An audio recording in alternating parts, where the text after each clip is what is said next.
नमस्कार दोस्तों, सीटेट के पर्यावरण अध्ययन में आप सभी का स्वागत है। आप देख रहे हैं कि सीटेट का एग्ज़ाम आने वाला है। उसी क्रम में आज हम सीटेट के हर टॉपिक के बारे में बात करेंगे, हर चैप्टर के बारे में बात करेंगे, उसमें से कैसे कैसे क्वेश्चन आते हैं उन सब के बारे में हम डिटेल से अध्ययन करेंगे। तो आप देखते रहिए सीटेट मैराथन में पर्यावरण अध्ययन को। अब शुरुआत करते हैं विषय वस्तु से। सबसे पहले विषय वस्तु से शुरू करेंगे। तो विषय वस्तु में हम देखेंगे मुख्य थीम क्या क्या हैं। तो मुख्य थीम 6 हैं। पहला है परिवार एवं मित्र, दूसरा है भोजन, तीसरा है आश्रय, चौथा है जल, पांचवा है यात्रा, छठा है हम जो सोचते हैं और जो करते हैं, थिंक एंड डू। अगर हम इसको याद करने का एक ट्रिक बनाएं तो एफ से फैमिली होती है, एफ से फूड होता है, एल से लिविंग होता है, डब्ल्यू से वाटर होता है, टी से ट्रेवल होता है। तो हम इसको याद कर सकते हैं F F L W T. अब बात करें परिवार एवं मित्र के उप थीम की बात करें तो इसमें 4 उप थीम आते हैं। 4 उप थीम में कौन कौन सी उप थीम है? 4 उप थीम में है संबंध, कार्य एवं खेल, पशुएं पक्षी और पौधे। इतनी बात आपको समझ में आ गई होगी, ठीक है। अब बात करें पर्यावरण शिक्षण की। तो पर्यावरण शिक्षण क्या है?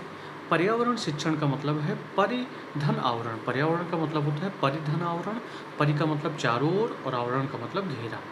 शिक्षण का मतलब है सीखना, यानी अपने चारों ओर के बारे में सीखना ही क्या है? पर्यावरण शिक्षण है, ठीक है।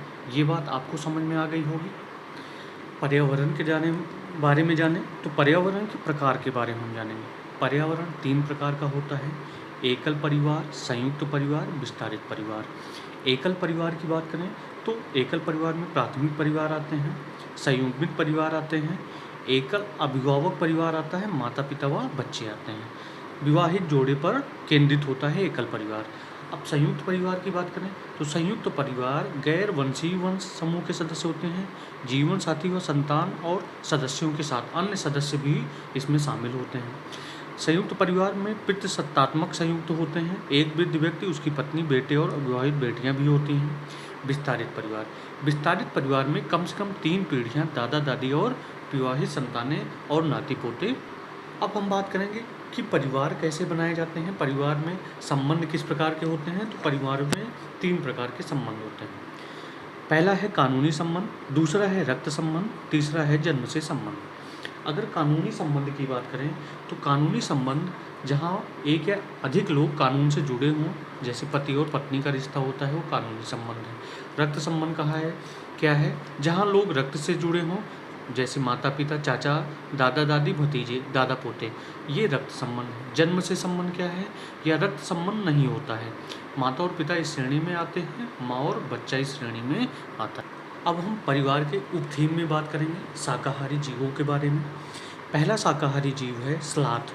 स्लॉथ से 2 या 3 क्वेश्चन हर बार सीटेट में आया हुआ है।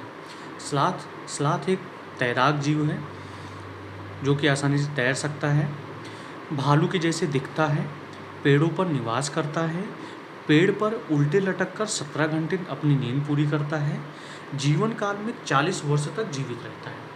अब बात करें जीवन काल 40 वर्ष रहता है तो 40 वर्ष में कितने पेड़ों पर ये रहता होगा? तो अगर बात करें कितने पेड़ों पर रहता है तो ये 8 पेड़ों पर रहता है। यह एक तैराक भी है, अमेरिका महाद्वीप में पाया जाता है, सप्ताह में 1 दिन शौच के लिए उतरता है और दुनिया का सबसे आलसी जीव है। मतलब सबसे आलसी जीव, उसको कोई काम नहीं है, महाआलसी जीव है। अब बात करें डोडो पक्षी की। डोडो पक्षी इस समय विलुप्त हो गया है और ये पाया जाता है मॉरिशस में। तो ये क्वेश्चन भी आया हुआ है कि डोडो पक्षी जो विलुप्त होने की कगार पर है, किस स्थान पर पाया जाता है? तो मॉरिशस में पाया जाता है। सांप देखिए कैसे हैं। सांप दांत 2 खोखले दांत होते हैं। सरीसृप प्रजाति का रेंगने वाला जीव है, रेप्टाइल प्रजाति का जीव होता है। भारत में 4 प्रकार के जहरीले सांप पाए जाते हैं। पहला नाम है नाग, जिसे किंग कोबरा कहते हैं। दूसरा सांप है करैत, तीसरा सांप है दुबैया और चौथा सांप है उपफाई, जिसे अफाई भी कहते हैं। अगर इन सांपों के मुख्य भोजन की बात करें तो मुख्य भोजन होता है चावल की मांड, ठीक है, याद हो गया। अब बात करें हम नाग। नाग जो होते हैं वो कैसे होते हैं? अंडे देने वाले व बच्चों को पालने के लिए घोंसला बनाता है। नाग जो होता है अंडे देने के लिए, बच्चों को पालने के लिए घोंसला बनाता है। यह अपने बच्चे और अन्य सांपों को भोजन के रूप में ग्रहण करता है। अपने बच्चों को ही खा जाता है ये नाग। अब बात करें, नाग या किंग कोबरा टका का विष तंत्रिका को नष्ट कर देता है। नाग या किंग कोबरा अगर एक बार काट ले तो ये क्या करती है? ये तंत्रिकाओं को नष्ट कर देती है। आगे की ओर चलें। अगर अब बात करें कि विश्व में सर्वाधिक सांप पाया कहाँ जाता है, तो विश्व में सर्वाधिक सांप विषुवत रेखीय क्षेत्र में पाए जाते हैं। सांप के कान नहीं होते हैं, वह ध्वनि के स्पंदन को महसूस करता है। सांप के 2 खोखले दांत होते हैं जिसके माध्यम से वह जहर को अन्य जीवों में क्या करता है? प्रवेश करता है। भोजन किस प्रकार से ग्रहण करता है सांप? तो सांप भोजन को निगल जाता है। अब सांप काटने की जो दवा बनाई जाती है सांप के जहर से ही बनाई जाती है और ये कहा जाता है सीरम। तो सीरम की ही दवा होती है। अगर बात करें औसत आयुकाल सांपों की क्या होता है, तो 8 से 10 वर्ष जीते हैं। सांप किसानों का मित्र होता है क्योंकि यह चूहों को खाता है। विश्व का लंबा सांप कौन सा है? विश्व का लंबा सांप अजगर है। लिंगोफेन भी एक सांप की प्रजाति है जिसे हांगकांग में भोजन के रूप में क्या करते हैं? लोग खाते हैं। अब आगे की ओर चलें। कालवेलिया क्या है? कालवेलिया है जो सांप को अपनी बीन की धुन पर क्या करते हैं? नचाते हैं। यानी सांप को पकड़ने वाले लोग क्या कहलाते हैं? कालवेलिया कहाँ पे पाए जाते हैं? राजस्थान में होते हैं। ये सांपों को अपनी बेटियों की शादी में देते हैं। बीन, तुम्बा या खंजरी, ये कालवेलिया या तो बीन बजाते हैं या तुम्बा बजाते हैं या खंजरी, जिसे बनाया जाता है सूखी लौकी से बनाए जाते हैं। नाग गुफन क्या है? नाग गुफन एक ऐसी डिजाइन है जो रंगोली, कढ़ाई और दीवारों को सजाने के लिए बनाया जाता है और नाग गुफन बनाया जाता है सौराष्ट्र, गुजरात व दक्षिण भारत में। इतनी बातें याद हो गई होंगी। ये सारे क्वेश्चन आते हैं तो इन सारे बातों को याद करते हुए चलना होगा। खरगोश। अब दूसरे जीव की बात करें। खरगोश पत्तों जैसे कानों वाला होता है, सिर के ऊपर क्या होते हैं? कान होते हैं। अब मच्छर की बात करें। मच्छर कैसे होते हैं? ये शरीर की गंध से उस व्यक्ति पर पहुंच जाते हैं, या तो पैर की गंध से इन्हें पता चल जाता है कि हमें खून कहाँ से चूसना है। शरीर की गर्मी से हम ढूंढ लेते हैं। मलेरिया रोग।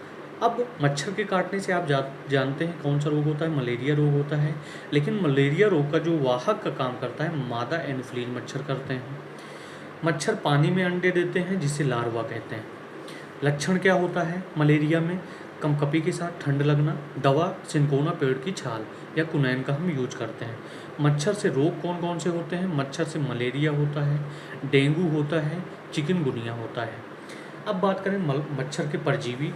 तो मच्छर के परजीवी क्या करते हैं? शरीर में जाके आरबीसी में प्रवेश कर जाते हैं और आरबीसी को नष्ट कर देते हैं। कारण आरबीसी में क्या होता है? प्रोटोजोआ परजीवी जीवित होते हैं। नोट। अब मच्छर के लार्वा को अगर पानी से ख़त्म करना हो तो हम यूज करते हैं गेम्बुसिया मछली। कौन सी मछली यूज करते हैं? गेम्बुसिया मछली। अब बात ये आती है कि मलेरिया से बचने के उपाय क्या करने चाहिए? पानी इकट्ठा ना होने दें, मच्छरदानी का प्रयोग करें, टंकी कूलर साफ रखें, गड्ढों के पानी में मिट्टी का तेल डाल दें जिससे लार्वा ख़त्म हो जाता है। क्यों ख़त्म हो जाता है? क्योंकि लार्वा को ऑक्सीजन मिलना क्या हो जाती है? बंद हो। बात करें मलेरिया रोग की खोज। तो मलेरिया रोग की खोज की थी ब्रिटेन के सर रोनाल्ड ने सिकंदराबाद में 1898 में।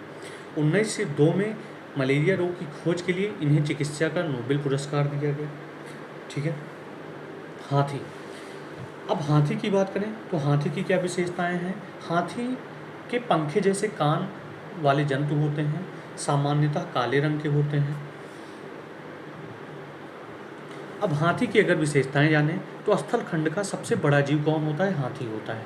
भारत का राष्ट्रीय विरासत पशु किसे कहा गया है? हाथी कहा गया है और इसे सन 2010 में घोषित किया गया है। एनसीईआरटी में जो हाथी है उसका नाम दिया गया है नंदू हाथी। तीसरा देखते हैं, सर्वाधिक हाथी कहाँ पर पाए जाते हैं? भारत में कर्नाटक में पाए जाते हैं। काले रंग का या स्तनधारी जीव होता है, इसलिए इसे गर्मी क्या लगती है, अधिक लगती है। कीचड़ व जल में खेलना इसे पसंद है क्योंकि इन्हें क्या लगता है, गर्मी लगती है। ये एक समूह में रहते हैं और इस समूह में हाथियों का जो झुंड होता है 8 से 10 समूह रहते हैं। नेतृत्व कौन करता है, बुजुर्ग हथनी करती है। समूह के नर हाथी 14 या 15 वर्ष के बाद क्या करते हैं, समूह छोड़ के चले जाते हैं। समूह के जो नर हाथी जो साथ में रहते हैं 14 व 15 वर्ष होने के बाद वो समूह छोड़ देते हैं। समूह में हथनी नेतृत्व करती है और हाथी के बच्चे उसके पीछे पीछे चलते हैं। नोट, भोजन की बात करें तो अगर बात करें कि हाथी एक दिन में कितनी पत्तियां खा जाता है, तो हाथी एक दिन में 100 किलोग्राम 1 कुंटल पत्तियां खा जाता है। हथनी का अगर गर्भकाल देखा जाए तो हथनी का गर्भकाल 22 माह का होता है। बात करें हाथी के बच्चे कितने किलोग्राम के होते हैं, जब हाथी का बच्चा जन्म लेता है 200 किलोग्राम का होता है, लगभग 3 माह तक का लगता है। सफ़ेद हाथी थाईलैंड में होता है। औसत आयु हाथियों की 70 वर्ष होती है। अगर इनके शयनकाल के बारे में जाना जाए तो एक दिन में 2 से 4 घंटे सोते हैं। हाथी को केले बहुत पसंद होते हैं। हाथी को पसीना नहीं आता है। इतनी बातें आपको हाथी के विषय में समझ में आ गई होंगी। अब पढ़ते हैं बाघ के बारे में। बाघ भारत का राष्ट्रीय पशु है। सर्वाधिक बाघ मध्य प्रदेश में पाए जाते हैं। शरीर पर काली पीली धारियाँ होती हैं। अंधेरे में मनुष्य से 6 गुना तेज देख सकते हैं, ये क्वेश्चन आया हुआ है। बाघ समूह में रहते हैं और समूह का नेतृत्व बघनी करती है। हवा के कारण पत्तियों के हिलने व ससराहट के एवं किसी जीव के आने से हिलने व ससराहट के अंतर भी क्या कर जाते हैं, भाप जाते हैं। ये हवा के कारण पत्तियों के हिलने की ससराहट को भी क्या कर सकते हैं, जान लेते हैं। इनका वजन कितना होता है, 1.5 किलोग्राम से 2 किलोग्राम तक इनका वजन होता है। बाघों के समूह, बाघों के समूह जो होते हैं 10 से 12 बाघ एक समूह में रहते हैं। नर बाघ 2 या 3 वर्ष की आयु में समूह से बाहर चला जाता है, वो समूह में रहना पसंद नहीं करते हैं। बाघ अपने इलाके का जो निर्धारण करते हैं वो मूत्र के माध्यम से करता है। जैसे ही कोई बाघ दूसरे समूह के पास आता है तो मूत्र की गंध से झट से वो क्या कर जाता है, पहचान जाता है कि दूसरा शिकारी हमारे इलाके में आया हुआ है। अगर बात करें कि बाघ की पूंछ की दिशा में निर्धारण कौन सहायक होता है, तो पूंछ की दिशा का निर्धारण करती है। जीवन काल बाघों का 26 वर्ष होता है। बाघ की दहाड़ 2 से 3 किलोमीटर तक सुनाई देती है। अब बात करेंगे अगले जीव के बारे में, जिसे डॉल्फिन कहते हैं। डॉल्फिन जो है सांस जो है फेफड़ों से लेती है। स्तनधारी जलीय जीव है। सबसे बुद्धिमान जीव की बात करें तो डॉल्फिन सबसे बुद्धिमान जीव है। बहुत जल्दी मानवीय गतिविधि सीख सकती है। सर्वाधिक डॉल्फिन अगर पूछा जाए सर्वाधिक डॉल्फिन कहाँ पाई जाती है, तो गंगा नदी में प्रयाग से पटना के बीच सबसे ज़्यादा डॉल्फिन पाई जाती है। भारत का राष्ट्रीय जलीय जीव क्या है, भारत का राष्ट्रीय जलीय जीव डॉल्फिन है। अंधी डॉल्फिन भिन्न प्रकार की आवाज़ें निकालती हैं। इसी के साथ कुछ अंधी डॉल्फिन भी होती हैं जो भिन्न प्रकार की क्या करती हैं, आवाज़ें निकालती हैं। डॉल्फिन की घटती आबादी का मुख्य कारण क्या है कि गंगा नदी में प्रदूषण तेज़ी से बढ़ रहा है। पटना में डॉल्फिन संरक्षण केंद्र बनाया गया है। अगर क्वेश्चन ये पूछा जाए पटना में डॉल्फिन संरक्षण केंद्र है कहाँ पर, तो पटना में डॉल्फिन संरक्षण केंद्र है। डॉल्फिन को ला टाइगर के नाम से भी जाना जाता है। इतनी बातें आपको समझ में आ गई। अब बात करें नीली व्हेल, तो नीली व्हेल फुटसेल प्रजाति की जीव होती हैं। पृथ्वी पर पाया जाने वाला सबसे बड़ा जीव नीली व्हेल है। ये स्तनधारी जलीय जीव भी होते हैं। यह फेफड़ों से सांस लेते हैं। प्राप्ति स्थल कहाँ है, यानी ये पाए कहाँ जाएंगे, प्रशांत महासागर में पाए जाएंगे। अब बात करें केचुआ की, तो केचुआ एक सरीसृप प्रजाति है। जैसे आप सांप देखते थे, सरीसृप प्रजाति है। केचुआ पालन को वर्मी कल्चर के नाम से जानते हैं। किसानों का सबसे बड़ा मित्र होता है क्योंकि ये खेतों को क्या करता है, उपजाऊ बनाता है। यह मिट्टी खाता है और उसे भुरभुरा करता है, जिससे मिट्टी उपजाऊ एवं जल का प्रभाव बढ़ जाता है। फसल उत्पादन में वृद्धि होती है। यह जैविक खाद बनाता है। इतनी बातें याद हो गई होंगी। अब चींटी के बारे में देखते हैं। चींटी ये एक ऐसी गंध छोड़ती है जिससे चींटी एक सीध में चलती हैं। चींटियों का सीध में चलने का मुख्य कारण है कि ये ऐसी गंध छोड़ती हैं जिससे चींटी एक सीध में चलती हैं। दीमक समूह में पाए जाते हैं। नोट, अगर नोट पॉइंट देखें तो पक्षियों में मूत्राशय नहीं होता है, मूत्राशय नहीं पाया जाता है। यह समतापी प्राणी होते हैं। पक्षी कैसे प्राणी होते हैं, पक्षी समतापी अब बात करेंगे रेशम कीड़ा। रेशम पालन को कहते हैं सेरीकल्चर। पालन किया जाता है शहतूत के पेड़ पर। सर्वाधिक रेशम उत्पादन अगर राज्य पूछे जाएं तो कर्नाटक, आंध्र प्रदेश व असम है। जम्मू कश्मीर में भी सर्वाधिक रेशम उत्पादन होता है। रेशमी साड़ियाँ, आप देखेंगे रेशमी साड़ियाँ फेमस हैं, और रेशमी साड़ियाँ पोचम कल्ली साड़ियाँ नाम से फेमस है, जो आंध्र प्रदेश में होती है। रेशम का नर कीड़ा अपनी मादा को उसकी गंध से कई किलोमीटर दूर, लगभग 3 किलोमीटर दूर से पहचान लेता है। मकड़ी, मकड़ी के बारे में देखेंगे। मकड़ी जो है आर्थ्रोपोडा संघ का जीव है। कीट प्रजाति में नहीं शामिल होता है, क्योंकि कीट में 6 पैर, लेकिन मकड़ी में कितने पैर होते हैं? 8 पैर होते हैं। मादा मकड़ी मैथुन करने के उपरांत नर मकड़ी को क्या कर देती है? मार देती है। ठीक है, इतनी बातें आपको याद हो गई होंगी। अब आगे चलते हैं, पश्मीना बकरी के बारे में जानते हैं। पश्मीना बकरी का अगर निवास स्थल देखें तो पश्मीना बकरी का निवास स्थल लद्दाख क्षेत्र में पाया जाता है। पालन इसका जो करता है उस जनजाति को चांगपा जनजाति बोलते हैं। पश्मीना के घरों को लेखा कहा जाता है। ये क्वेश्चन कई बार आ चुका है। पश्मीना का बाल मनुष्य के बाल से कितने गुना पतला होता है? मनुष्य के बाल से 6 गुना पतला होता है। पश्मीना बकरी 5000 मीटर ऊंचाई तक रह सकती है तथा 40 डिग्री सेल्सियस तापमान तक, -10 डिग्री सेल्सियस तक यह रह लेती है। चांगपा जनजाति के अस्थायी घरों को क्या कहते हैं? चांगपा जनजाति के अस्थायी घरों को रेबो कहते हैं। ध्यान देना, पश्मीना के घरों को लेखा, जहाँ पर पश्मीना भेड़ बकरियाँ रखी जाती हैं उसको लेखा कहेंगे, लेकिन जहाँ पर चांगपा जनजाति होंगे वहाँ पर रेबो हो, उनके स्थान को रेबो कहेंगे। पश्मीना की शाल एवं स्वेटर लगभग 6 गुना अधिक गर्म करता है। आगे चलते हैं, पश्मीना शाल स्वेटर बनाने में समय कितना लगता है? 250 या 100 घंटे लगते हैं। इसे मशीनों द्वारा नहीं बुना जा सकता है। पश्मीना बकरी को जिस स्थान पर पाला जाता है उसको क्या कहते हैं? उसको अब देखते हैं चील, बाज और गिद्ध। चील, बाज और गिद्ध में देखने की जो शक्ति होती है वो 4 गुना अधिक होती है। जैसे मनुष्य 2 मीटर से, तो ये पक्षी 8 मीटर तक देख सकते हैं। मधुमक्खी का पालन सबसे ज़्यादा बिहार राज्य में किया जाता है। मधुमक्खी पालन को एपीकल्चर कहते हैं। सर्वाधिक मधुमक्खी पालन किस पेड़ पर किए जाते हैं? लीची की पेड़ पर किए जाते हैं। सर्वाधिक पालन बिहार एवं झारखंड में किया जाता है। जम्मू कश्मीर में भी होता है, हिमाचल प्रदेश में किया जाता है। जहाँ पेड़ पौधे व फूल पत्तियाँ बहुत ज़्यादा पाई जाती हैं वहीं पर क्या होगा? मधुमक्खी पालन किया जाएगा। मधुमक्खी एक सामाजिक कीट है। इसमें एक रानी मक्खी होती है, कुछ राजा एवं अधिकांश श्रमिक होते हैं। भोजन की सूचना अन्य मक्खियों को जो देते हैं किसके माध्यम से देते हैं? नृत्य के माध्यम से देते हैं। मधुमक्खी के छत्ते से लगभग 12 किलोग्राम शहद प्राप्त कर सकते हैं। ये भी बात आप ध्यान में रखिएगा। मधुमक्खी पालन के लकड़ी के बॉक्स की आवश्यकता, चीनी के खोल की आवश्यकता होती है। मधुमक्खी के छत्ते का नुकसान कौन करता है? तो मधुमक्खी के छत्ते का नुकसान कौन से जीव करते हैं? इसमें जीव हैं कौवा, गिलहरी, चूहा। मधुमक्खियाँ भोजन की सूचना किसके माध्यम से देती हैं? नृत्य के द्वारा देती हैं। ये भी क्वेश्चन आ चुका है आपके सीटेट एग्जाम में, ये क्वेश्चन आए हैं। अब आगे की ओर चलें तो मधुमक्खी पालन का अगर उपयुक्त समय देखा जाए तो मधुमक्खी पालन हम अक्टूबर से दिसंबर के माह में करते हैं। रानी मक्खी इन्हीं महीनों में क्या करती है? अंडे देती है। अब बात करें कि सामाजिक कीट कौन कौन से हैं जिन्हें हम सामाजिक कीट के नाम से जानेंगे। तो पहला है चींटी, दूसरा है दीमक, तीसरा है बर्रै, चौथा है ततैया और पांचवा है मधुमक्खी, जिन्हें हम क्या कहते हैं? सामाजिक कीट के नाम से जानते हैं। अब बात करेंगे शेर। तो शेर क्या होता है? जंगल का राजा होता है। शेर को जंगल का राजा कहते हैं। राष्ट्रीय चिन्ह में किसका अंकन किया गया है? शेर का राष्ट्रीय चिन्ह में अंकन किया गया है। दहाड़, कितने किलोमीटर तक इनकी दहाड़ होती है? 3 किलोमीटर तक इनकी दहाड़ होती है। बच्चे समूह में रहते हैं और इनका नेतृत्व कौन करता है? शेरनी करती है।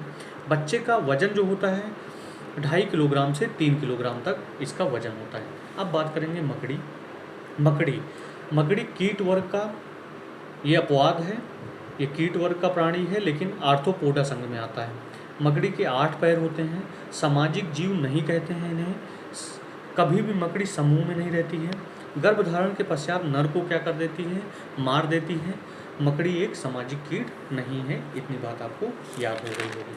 अब आगे की ओर चलें, और आगे की ओर हम ध्यान देंगे कि अब पढ़ेंगे हम वनस्पति जगत के बारे में। यहाँ से क्वेश्चन हर बार सीटेट ने पूछा है, कम से कम 2 या कुछ 3 क्वेश्चन यहाँ से हर बार पूछता है, ठीक है। अब देखिए वनस्पति जगत में पहला वनस्पति है रेगिस्तान ओक। रेगिस्तान ओक को मरुस्थली बलूत के नाम से जाना जाता है, ठीक है। क्योंकि यह O2 और CO2 दोनों का निष्कासन करता है, ठीक है। रेगिस्तान ओक में पत्तियां कम पाई जाती हैं। रेगिस्तान ओक अगर पूछा जाए कहाँ पाया जाता है, तो ये पाया जाता है ऑस्ट्रेलिया में, या शुष्क व बंजर क्षेत्र में पाया जाता है। तना, इस रेगिस्तानी ओक का जो तना होता है स्कूल की छत के बराबर होता है, और तने में ही जल का संचय होता है। तना लगभग 4 मीटर होता है और इसकी लंबाई 10 से 12 फीट होती है।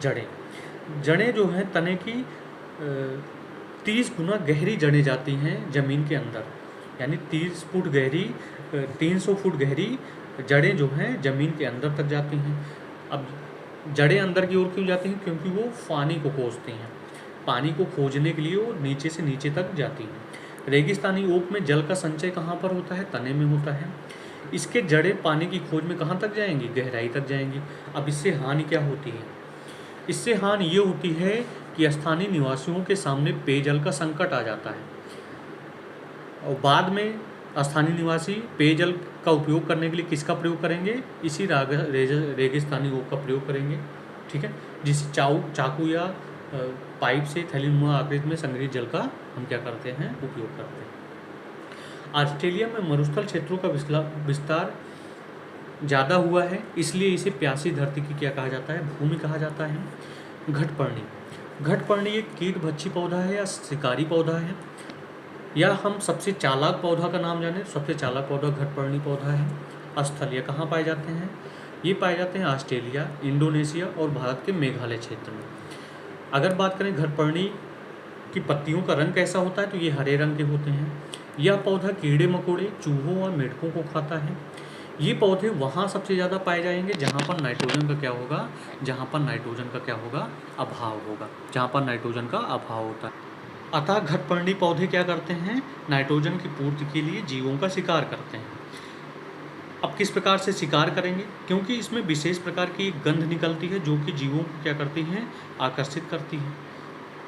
अगर इसका आकार देखें तो यह लंबे घड़ेनुमा आकृति का होता है। यह पौधा प्रकाश संश्लेषण के माध्यम से भोजन भी बनाता है, या दोनों काम करता है। प्रकाश संश्लेषण के माध्यम से भोजन भी बनाता है और विभिन्न जीव जंतुओं को भी खाता है। कीट भक्षित पौधे के उदाहरण देखिए। कीट भक्षी पौधे कौन कौन से हैं? नेफेंथीस है, ड्रोसेरा है, यूटिकुलेरिया है, वेनस फ्लाईट्रैप है, जिसमें से नेफेंथीस स्वपोषी और विषमपोषी दोनों होते हैं। ये सारे पौधे कैसे होते हैं? स्वपोषी और विषमपोषी। अब वेल्क्रो का आविष्कार किया था जॉर्ज मेस्ट्रल ने 1948 में। बीज के हुक और कुत्ते पर बीज चिपके हुए देखा था इन्होंने, ठीक है। और इसकी खोज कहाँ पर की गई थी? स्विट्जरलैंड में की गई थी। आर्किड पौधे के बारे में देखें।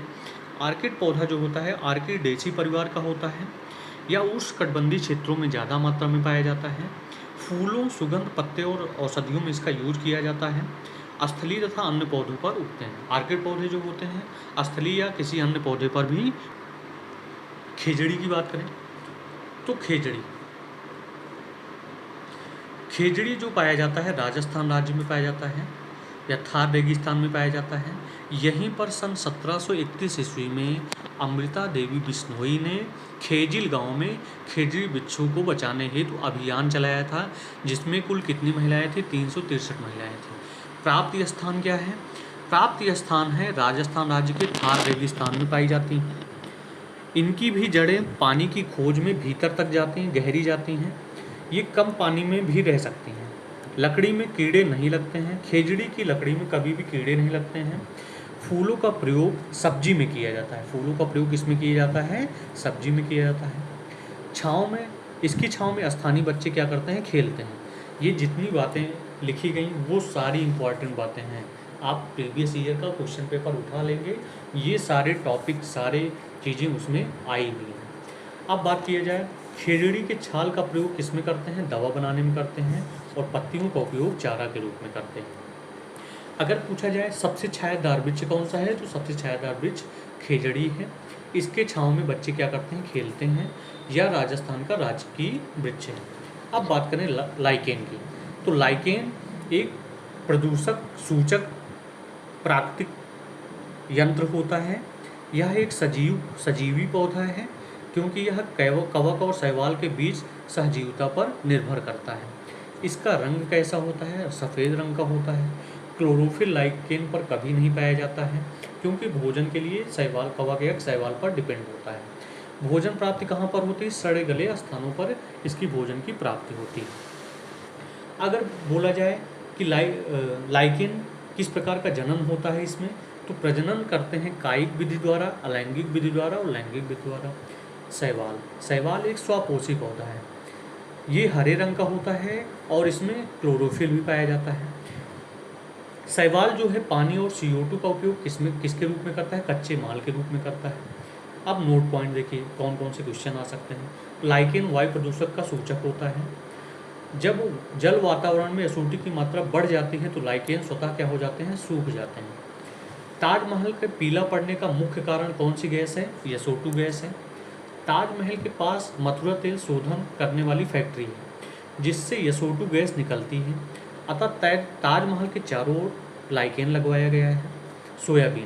सोयाबीन की फलियां पककर सूख जाती हैं, जिसे छिटक कर बीज क्या हो जाते हैं, बिखर जाते हैं। उनको हम क्या कर सकते हैं, इन्हें हम बोया जा सकता है, इनको बो सकते। अब हम पढ़ेंगे नवीकरणीय ऊर्जा के रूप। नवीकरणीय ऊर्जा के 4 रूप होते हैं, सौर ऊर्जा, पवन ऊर्जा, भूतापीय ऊर्जा, ज्वारीय ऊर्जा।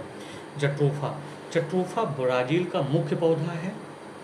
इसका उत्पादन शुष्क क्षेत्रों में जैसे मरुस्थलीय क्षेत्रों में या राजस्थान राज्य में ज़्यादा पाया जाता है। बायोडीजल बनाने के लिए हम किसका उपयोग करते हैं, जट्रोफा जैसे पौधों का यूज करते हैं। इसी के साथ और भी कुछ ऐसे पौधे होते हैं जिनसे हम बायोडीजल बना सकते हैं, जैसे पागोनिया हो गया, करंज हो गया। क्रोटन इसका सहायक पौधा है। यह जल की कमी को प्रदर्शित करता है। क्रोटन एक ऐसा पौधा है जो जल की कमी को प्रदर्शित करता है। क्रोटन जट्रोफा में नहीं आएगा, क्रोटन एक अलग प्रकार का पौधा है। यूकेलिप्टस एक दिन में लगभग 40 लीटर जल का अपव्यय करता है। प्राप्ति स्थल ऑस्ट्रेलिया में। यह पारिस्थितिकी तंत्र या सामाजिक वानिकी का आतंकवादी है। इसे पारिस्थितिकी तंत्र या सामाजिक वानिकी का क्या कहा जाता है, आतंकवादी कहा जाता है, क्योंकि यह भूमि को क्या बना देता है, भूमि को बंजर बना देता है। यह जल का सर्वाधिक अपव्यय करता है। यह जिस क्षेत्र में लगा होता है तेजी से भूमिगत जल का क्या करता है, क्षरण करता है। पत्तियां लगातार वाष्पीकरण करती हैं। ठीक है। भारत में सामाजिक वानिकी कार्यक्रम अगर पूछा जाए कब स्टार्ट किया गया था, 1976 में किया गया था सामाजिक वानिकी कार्यक्रम का शुभारंभ। अब बात करेंगे पीपल एक विशाल छायादार वृक्ष है। यह 24 घंटे ऑक्सीजन देता है। इसे बोध वृक्ष भी कहते हैं, क्योंकि यहाँ पर महात्मा बुद्ध को क्या प्राप्त हुआ था, ज्ञान प्राप्त हुआ था। इसकी जड़ें गहरी एवं दूर तक फैली होती हैं। शाखाएं दूर तक फैलती हैं। इसके पत्ते हमेशा हिलते रहते हैं। पीपल का पौधा मकान की दीवारों पर ये क्या होते हैं, उग जाते हैं। कहीं पर आप देखेंगे पुराना मकान है तो वहाँ पर पीपल के पौधे उगे होंगे। बरगद एक विशाल छायादार वृक्ष है। बरगद के तने से पतली कई जड़ें निकलती हैं, जो पेड़ को क्या करती हैं, सहारा प्रदान करती हैं, और इस प्रकार की जड़ों को स्तंभ जड़ें कहते हैं। यानी बरगद में किस प्रकार की जड़ें पाई जाती हैं, स्तंभ जड़ें भी पाई जाती हैं। भारत का राष्ट्रीय वृक्ष बरगद है।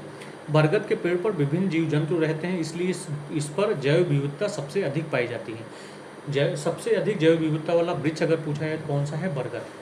अवस्तंभ जड़ें, इसमें अवस्तंभ जड़ें भी पाई जाती हैं, जो संशोधित जड़ें हैं जो तने से उत्पन्न होती हैं। तने से जो उत्पन्न होती है उसको अस्तंभ जड़ें या अवस्तंभ जड़ें भी बोला जाता है। क्रोटन, जल की कमी की सूचना देने वाला पौधा कौन सा है, क्रोटन।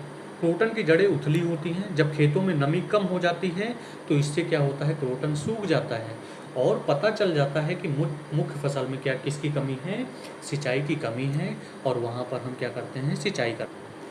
अब हम पढ़ने वाले हैं कुछ महत्वपूर्ण तथ्य के बारे में जो कि आपके एग्जाम के लिए बहुत इंपॉर्टेंट है। वर्णांधता। वर्णांधता की पहचान जो है लाल एवं हरे रंग से होती है। क्योंकि इसमें लाल और हरे रंग को पहचान नहीं सकते हैं तो उनको वर्णांधता कहते हैं या कलर ब्लाइंडनेस कहते हैं। हीमोफीलिया। हीमोफीलिया में रक्त का थक्का नहीं जमता है। अगला हम देखेंगे इत्र। इत्र बनाया जाता है चमेली व गुलाब से बनाए जाते हैं और यूपी का कन्नौज इत्र के लिए सबसे महत्वपूर्ण है। ये भी क्वेश्चन सीटेट में आ चुका है। कचनार के फूल की सब्जी। कचनार के फूल की सब्जी कहाँ पर बनाई जाती है, यूपी में बनाई जाती है। केले के फूलों की सब्जी कहाँ बनाई जाएगी, केरल में बनाई जाएगी। का से केला होता है, का से केरल होता है। सहजन के फूलों के पकौड़े कहाँ बनाए जाते हैं, महाराष्ट्र। और सहजन अपने यहाँ भी पाया जाता है लेकिन वो बहुत ही आयुर्वेदिक चीज़ होती है सहजन। फूलों का शुद्ध आर्क। इत्र में इत्र कैसे बनाते हैं, इत्र में फूलों का शुद्ध आर्क लिया जाता है जिसको आसवन विधि द्वारा हम क्या करते हैं, बनाते हैं। रात में खिलने वाले फूल सफ़ेद व सुगंधित होते हैं। सीता अशोक। सीता अशोक जो पेड़ है वह शहरी क्षेत्रों में सड़कों के किनारे लगाया जाता है क्योंकि सीता अशोक पेड़ प्रदूषण को क्या करते हैं, प्रदूषण को नियंत्रित करते हैं। इसलिए हम सीता अशोक पेड़ शहरी क्षेत्रों में सड़कों के किनारे लगाते हैं। अब बात करेंगे मकान या आवास के बारे में बात करेंगे। आवास के बारे में बात करेंगे तो मिट्टी के घर। मिट्टी के घर वहाँ बनाए जाते हैं जहाँ पर गर्मी अधिक होती है, जैसे राजस्थान और उत्तर भारत। इसका मतलब मिट्टी के घर कहाँ बनाया जाता है, राजस्थान और उत्तर भारत में सबसे ज़्यादा बनाए जाते हैं। मिट्टी के घर की दीवारें कैसी होती हैं, मोटी होती हैं ताकि घरों में गर्मी क्या हो, ताकि घरों में गर्मी प्रवेश ना कर सके। मिट्टी के घरों की छतें घास फूस या कटीली झाड़ियों से बने होते हैं ताकि कमरों में कैसे क्या बना रहे, ठंडक बना रहे। इसमें कौन सी लकड़ी यूज करते हैं, कीकर व बबूल की लकड़ी सबसे ज़्यादा प्रयोग की जाती है। दीवारों की मजबूती के लिए क्या करते हैं, दीवारों की मजबूती के लिए गोबर मिट्टी एवं भूसा से क्या करते हैं, पुताई करते हैं। घरों के फर्श को गोबर से लेपन करते हैं ताकि घरों में कीड़े मकोड़े ना प्रवेश करें। छत को कैसे बनाया जाता है, छत को कटीली झाड़ियों की से बनाया जाता है। छत को कैसा बनाया जाता है, कटीली झाड़ियों की बनी होती है जिसमें कीकर व बबूल की लकड़ी का हम क्या करते हैं, यूज करते हैं। बांस या लकड़ी के घर। तो भारत के पूर्वोत्तर राज्य में किस प्रकार के घर बनाए जाते हैं, बांस या लकड़ी के घर बनाए जाते हैं। और ये बांस और लकड़ी के घर किस किस राज्य में बनाए जाते हैं, असम में बनाए जाते हैं, मेघालय में बनाए जाते हैं, त्रिपुरा में बनाए जाते हैं, मणि में बनाए जाते हैं। ठीक है। आशा दिया मेघ ने कि हम पूरा करेंगे मणि को। आशा दिया मेघ ने हम पूरा करेंगे मणि को, इस प्रकार से हम याद कर सकते हैं। बनाने का कारण, इसको बनाने का पीछे का मुख्य कारण है कि वर्षा की अधिकता के कारण बांस या लकड़ी के घर यहाँ पर बनाए जाते हैं। ठीक है। पूर्वोत्तर राज्यों की मुख्य चुनौतियाँ क्या हैं, पूर्वोत्तर राज्यों में बाढ़ और भूकंप ज़्यादा आते हैं इसलिए यहाँ के घर बांस या लकड़ी के बनाए जाते हैं। पूर्वोत्तर राज्यों में जो घरों की ऊंचाई होती है वो 10 से 12 फीट होती है और 3 से 3.5 मीटर तक इसकी ऊंचाई के आवास बनाए जाते हैं। इसमें लकड़ी का पिलर होता है, इसमें बांस का यूज करते हैं। दीवारें एवं फर्श चूने की पुताई की जाती है। ठीक है। छत पर रोड़ी बजड़ी कंकड़ या चूने डाले जाते हैं। पूर्वोत्तर के राज्य में बांस को क्या कहा जाता है, पूर्वोत्तर राज्यों में बांस को कहा जाता है हरा सोना। तो इस प्रकार देख रहे हैं आप बहुत सारी चीज़ों को याद कर चुके हैं जो कि एग्जाम के लिए बहुत ही महत्वपूर्ण है। लकड़ी एवं पत्थर के घर। लकड़ी एवं पत्थर के घर भारत के किस राज्य में बनाए जाते हैं, पर्वतीय राज्यों में बनाए जाते हैं।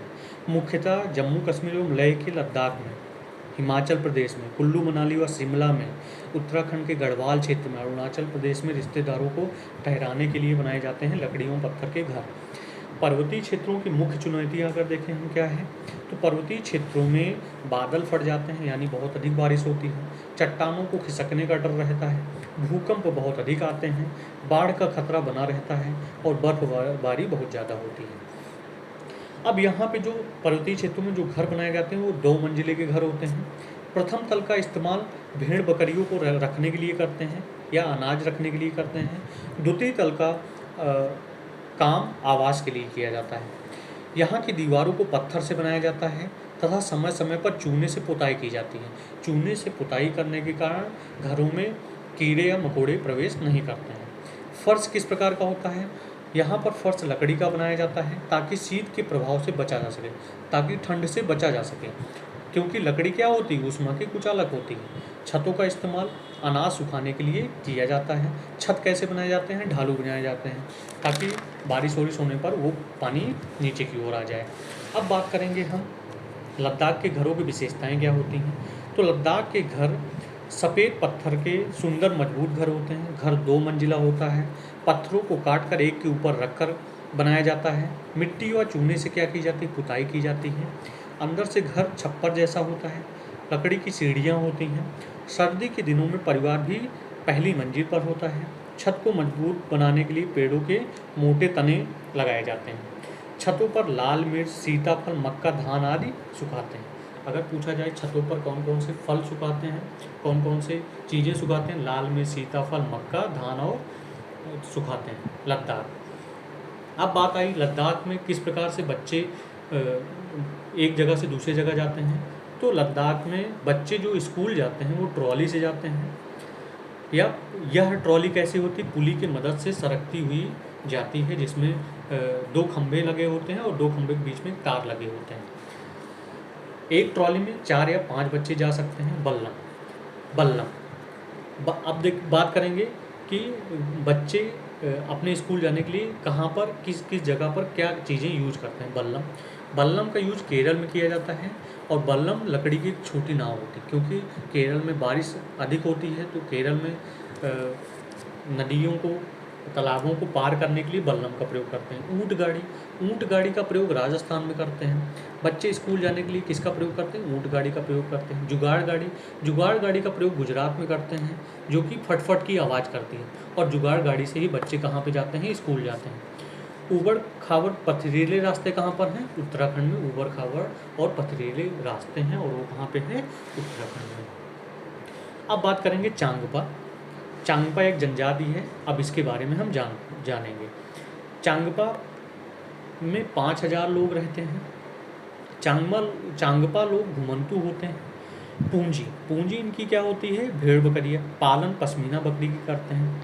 जितनी ठंड और ऊंची जगह होगी, पश्मीना बकरी के बाल उतने नरम होते हैं। चांगपा लोग पूरे समय सामान के साथ घोड़े व याक से घूमते हैं। ठीक है। इनके घर कैसे होते हैं?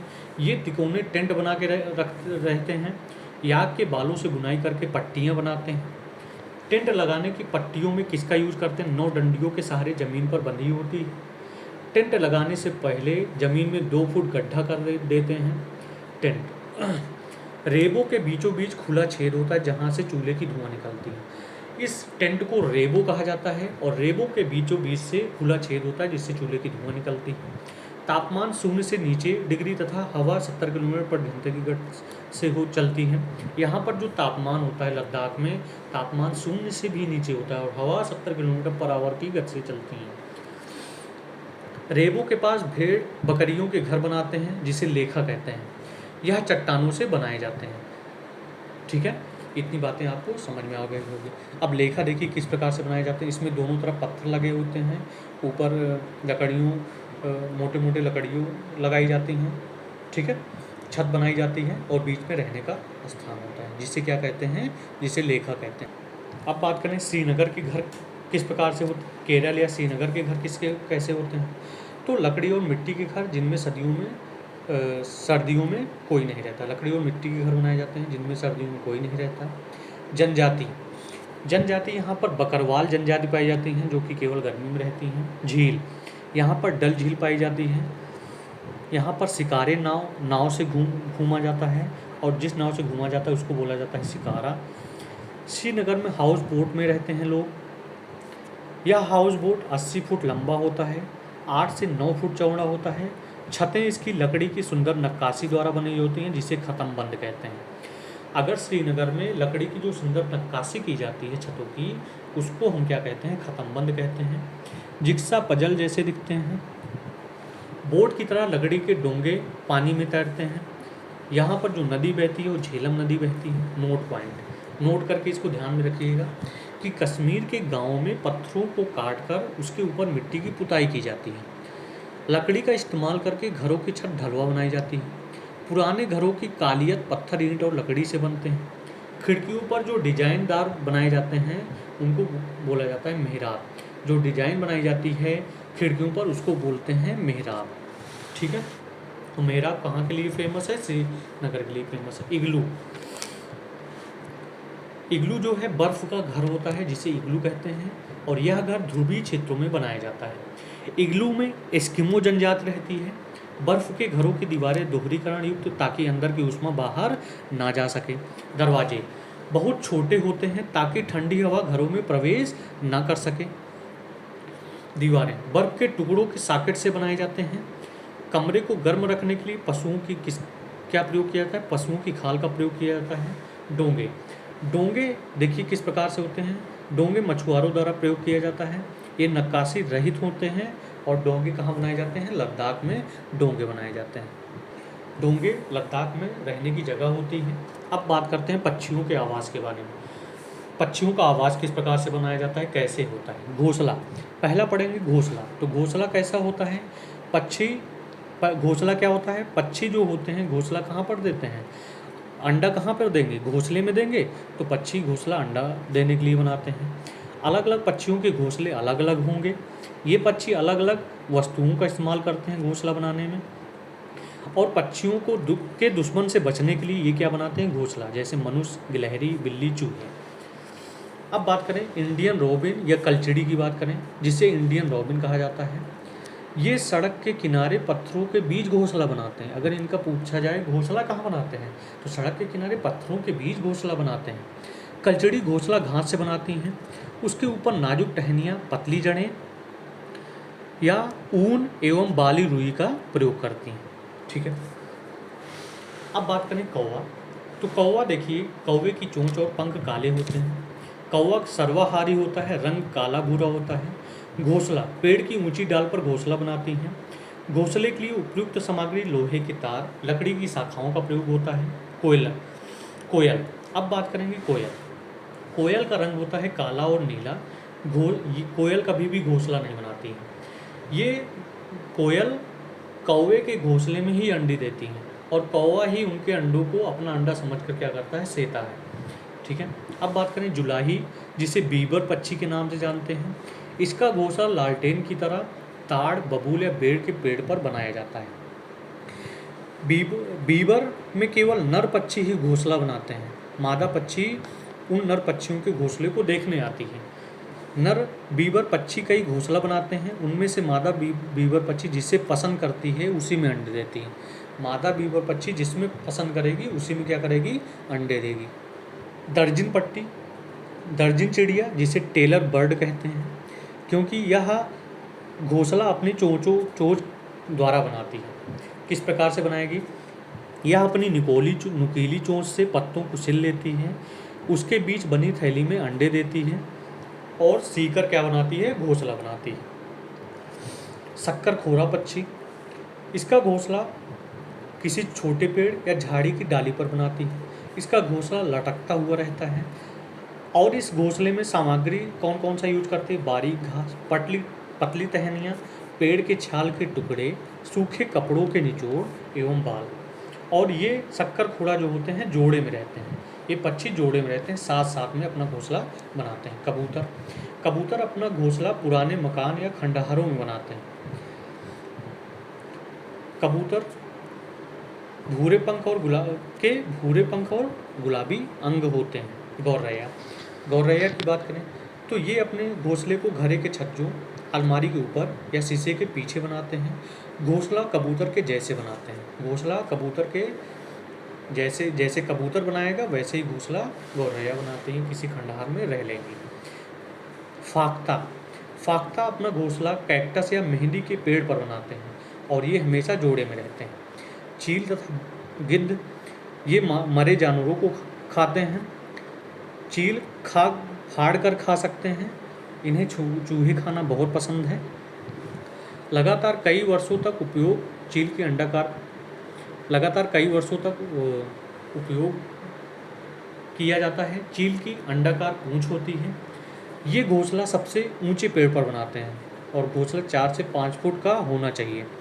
गिद्ध को प्रकृति का सफाई कर्मी कहा जाता है, क्योंकि गिद्ध मरे हुए जानवरों को खा जाते हैं। लेकिन गिद्ध अब विलुप्त हो गया है। गिद्ध के गायब होने का क्या कारण है? गिद्ध के गायब होने का मुख्य कारण है पशुओं की दर्द निवारक दवा डाइक्लोफेनाक सोडियम है। बसंत गौरी पेड़ के तने में गहरा छेद बनाकर इसमें अंडे देती हैं। यह जल पक्षी है या भैंस की पीठ पर परजीवी को खाता है। ये पेड़ के तने पर गहरा छेद बनाकर इसमें क्या बनाती हैं? अंडे देती हैं। बगुला कैसा होता है? या जल पक्षी है या भैंसे की पीठ पर क्या करता है? परजीवी को खाता है। जमीन से कीड़े मकोड़े खाते हैं। भैंस की पीठ पर कीड़ों को खाता है। मादा शुतुरमुर्ग जमीन में गड्ढे खोदकर घोंसले का निर्माण करते हैं। मादा शुतुरमुर्ग जो होता है जमीन में गड्ढे खोदकर घोंसले का निर्माण करते हैं। मोर जो होता है अपना घोंसला पेड़ की निचली डाली पर बनाते हैं, झाड़ी के पीछे बनाते हैं। मोर के सिरे पर पंख होता है। मोर हमारा कैसा पक्षी है? राष्ट्रीय पक्षी है। बारिश से पहले मोर क्या होते हैं? नाचते हैं और रोते हैं। इतनी बातें आपको समझ में आ गई। पंख की बात करेंगे तो पक्षियों के पंख अलग अलग रंगों के डिजाइन की होती हैं। उनके पंख पक्षियों को उड़ने में मदद करते हैं। शरीर को गर्म रखने का भी काम कौन करता है? पंख। तोता क्या खाता है? अमरूद खाता है, हरी मिर्च को खाता है। लोगों की आवाज़ की नकल कर सकता है। तोते के पास हरे पंख और लाल चोंच होती है। कठफोड़वा पेड़ के तनों में छेद बनाकर छिपे कीड़े मकोड़ों को खाता है। पेड़ के तने में छेद करके घोंसले का निर्माण भी करता है कठफोड़वा। ठीक है, फोड़ के घोंसला बनाता है। पक्षियों के उड़ने, चलने और गर्दन घुमाने के तरीके अलग अलग होते हैं। अब पढ़ेंगे हम पक्षियों के उड़ने, चलने और गर्दन घुमाने के तरीके क्या क्या हैं। मैना बात करने के लिए, किसी आवाज़ की नकल करने में मैना सबसे अहम रोल निभाती है। तिलियर परिवार की प्रजाति होती। किस परिवार की प्रजाति होती? तिलियर परिवार की प्रजाति होती। झटके से अपनी गर्दन आगे पीछे करती हैं, मध्यम कद की होती हैं। और मैना पाई जाती है रेगिस्तान में। उल्लू तो अपनी गर्दन को 360 डिग्री तक घुमा सकता है, कहीं कहीं पर 270 डिग्री भी लिखा हुआ है। पेड़ के तने में छेद कर घोंसले का निर्माण करते हैं। और उल्लू रात्रिचर प्राणी है। इसे निशाचर पक्षी भी कहते हैं। और यह कैसा जीव होता है? यह मांसाहारी जीव होता है। नोट पॉइंट में देखिए कौन कौन क्या पॉइंट ऐसे हैं जो महत्वपूर्ण भी पॉइंट हैं, जैसे पक्षी, मेढक, छिपकली, मगरमच्छ के भी क्या होते हैं? कान होते हैं। ये कानों से सुन सकते हैं। पक्षी के कान दिखाई नहीं पड़ते हैं। पक्षियों के शरीर पर बाल नहीं होते हैं। ये अंडयुज कहलाते हैं। गाय जो होती है, गाय के दांत जो होते हैं, आगे के छोटे दांत भोजन को सुड़कने के लिए होते हैं और पीछे के दांत चबाकर खाने के लिए होते हैं। गिलहरी का दांत जो होता है, दांत ज़्यादा न बढ़े इसलिए गिलहरी कुतरती रहती है। गिद्ध का निवास स्थान पत्थरों पर, सुनसान पेड़ों पर, चील के द्वारा छोड़े गए घोंसले या मरे जानवरों को क्या करता है? खाता है। ये चील जो जानवर छोड़ जाते हैं उनके मरे जानवरों को खाता है। पेंगुइन, रिया, शुतुरमुर्ग और एमू ना उड़ने वाले पक्षी हैं। अगर आ जाए कि ना उड़ने वाले पक्षी कौन कौन से हैं, तो ना उड़ने वाले पक्षी हैं पेंगुइन, रिया, शुतुरमुर्ग, एमू। पक्षी अप्रैल महीने में अंडे देते हैं। पक्षी एक ही समय में 2 आंखों से 2 अलग अलग चीज़ों पर नज़र डाल देते हैं। पक्षी अपनी गर्दन को क्या कर देते हैं? ज़्यादा घुमाते हैं, क्योंकि आंखों की पुतलियाँ घूम नहीं सकती हैं। ये भी क्वेश्चन आ चुका है कि निम्न में से कौन सा ऑप्शन सही होगा। रात में जगने वाले पक्षी हर चीज़ को सफ़ेद व काली देखते हैं। रात में जो पक्षी जगते हैं उनको सारी वस्तुएं सफ़ेद व काली दिखाई देती हैं। जरायुज के कान दिखाई पड़ते हैं और शरीर पर क्या होते हैं? शरीर पर बाल होते हैं। अंडयुज और जरायुज जानते हैं। जरायुज बच्चे को जन्म देते हैं, लेकिन अंडयुज अंडे को जन्म देते हैं। जरायु जीवों में कंगारू और चूहा आते हैं, जो कि कभी पानी नहीं पीते हैं। मेढक, छिपकली और सांप सर्दी में बचने हेतु क्या क्या करते हैं? शीत निद्रा में चले जाते हैं। अजगर जो सोता है, अजगर का शयन अगर देखें तो 18 घंटे का होता है। जिराफ अपना शयन 2 घंटे में पूरा कर लेता है। बिल्ली 12 घंटे में पूरा करती है। हाथी 4 घंटे में अपना शयन पूरा करती है। गाय 4 घंटे सोते हैं। शेर 8 घंटे सोते हैं। चूहा, अब चूहा के बारे में जानेंगे। चूहा क्या है? एक स्तनधारी जीव है। चूहे को देखने की शक्ति कमज़ोर होती है, सूंघने की शक्ति बहुत अधिक होती है। ठीक है, इतनी बातें आपको याद हो गई होंगी। अब हम अगला मैराथन स्टार्ट करेंगे भोजन एवं स्वच्छता से, और अगला मैराथन इसके बाद स्टार्ट होगा। तो तब तक आपको जो समझ में आया हो उसको समझिए और पढ़िए। आपके ये सारे क्वेश्चन बिल्कुल